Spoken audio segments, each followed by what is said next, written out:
নমস্কার। পাস এন্টারটেনমেন্টের শ্রোতা বন্ধুদের জানাই অনেক অভিনন্দন আমাদের পাশে থাকার জন্য। 2024 সালের 11ই জুলাই মুক্তি পেয়েছিল চাঁদ ডুবে গেছে কবে নামে একটি গান। আমার দাদু স্বর্গীয় শ্রী সোমেন ঘোষের কলমের সুরে সেই গান আমার কণ্ঠে আপনারা শুনেছিলেন। আবারও 31শে জুলাই পাস এন্টারটেনমেন্টের ইউটিউব চ্যানেলে ফিরে আসছে সেই গানটি, কিন্তু এবার আসছে তাতে একটি দৃশ্যায়ন, অর্থাৎ আমরা একটি মিউজিক ভিডিও নিয়ে আসছি, যাতে আমিও আছি অভিনয়ে এবং আমার সঙ্গে সায়ন্তনী ব্যানার্জি মুখ্য চরিত্রে অভিনয়ে আছেন, যার গান আপনারা চ্যানেলে শুনেছেন, এবং নির্দেশনায় আছেন শ্রী সোমনাথ ঠাকুর।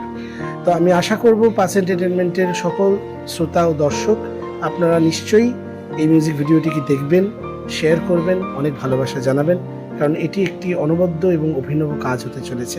এমন দৃশ্যায়ন আমাদের চ্যানেলে হয়তো প্রথমবার হতে চলেছে, তাই সঙ্গে থাকুন, পাশে থাকুন।